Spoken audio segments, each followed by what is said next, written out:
Bon oui, il y a de la neige, c'est normal. Nous sommes en Finlande. En Finlande, dans le nord de la Finlande, en Laponie. On vient de passer le cercle polaire arctique. Et pourquoi? Parce qu'en fait, c'est un road trip qui a commencé à Athènes, un road trip en Ford Kuga, que voici, un SUV. Et un SUV, forcément, ça appelle un petit peu l'aventure. Et l'aventure, c'est pas forcément à côté de chez soi, ça peut être quand même loin. C'est pas non plus forcément traverser des contrées pas possibles ou des chemins boueux, voilà, faire du 4x4, du hors-piste, etc. C'est aussi partir quand même loin de chez soi, à l'aventure comme des pays comme ça, hein, voilà, tout au nord comme ça de l'Europe. Et c'est possible maintenant, parce que ces véhicules-là, évidemment, ils ont la possibilité. Là, on a une version 4 roues motrices, avec des pneus neige évidemment adaptés, et on a eu mais aucun problème du tout. On a même pris des chemins de forêt, quoi, hein, avec de la neige bien poudreuse, comme on peut voir ici, et on n'a jamais eu de problème de motricité. Donc voilà, l'aventure, c'est ça aussi, ça peut être effectué dans des conditions de confort, hein. Et donc là, ça l'est d'autant plus qu'on a une finition Vignale. Alors Vignale, c'est le haut de gamme de chez Ford. Ça renvoie à un carrossier.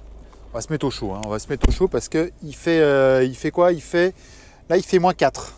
Bon, ça va, on est parti ce matin, il faisait -8. Donc Vignale, voilà, c'est du haut de gamme, c'est la version de gamme. Il y a aussi une version ST-Line qui est plus orientée sport. Donc voilà, on retrouve quelques éléments. Évidemment, il y a des équipements technologiques qui sont d'office. On a évidemment aussi une sellerie cuir spécifique. On a en avant une calandre pareil spécifique. Par contre, ce qui est bizarre, c'est qu'on n'a pas de trou ouvrant, alors que d'habitude, ce genre d'équipement, c'est quand même proposé sur des finitions qui se veulent bourgeoises. On n'a pas non plus de réglage électrique du siège passager. Il y a sur le siège conducteur, mais pas sur le siège passager. C'est un peu bizarre, mais bon. Alors, version 180 chevaux, diesel, avec boîte automatique. Le seul problème, c'est que dans ce restylage, en fait, il n'y a pas eu de gain de poids. On reste quasiment 300 kg plus lourd que le Peugeot 3008.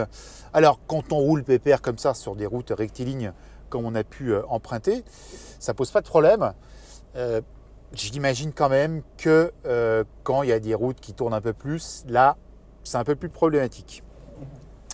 Donc voilà, donc on va poursuivre notre aventure maintenant vers Ivalo, qui est encore un peu plus au nord, 300, ouais, un peu moins de 250 km plus au nord, toujours avec cette voiture SUV, qui représente quand même maintenant 25% des ventes. Donc évidemment, un segment très important.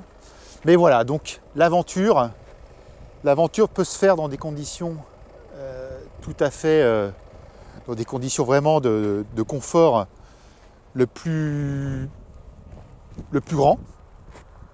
On n'est pas obligé de dormir à la belle étoile ou alors rouler dans des véhicules, dans des vieilles Lada complètement brinque-ballantes et raides comme un bout de bois.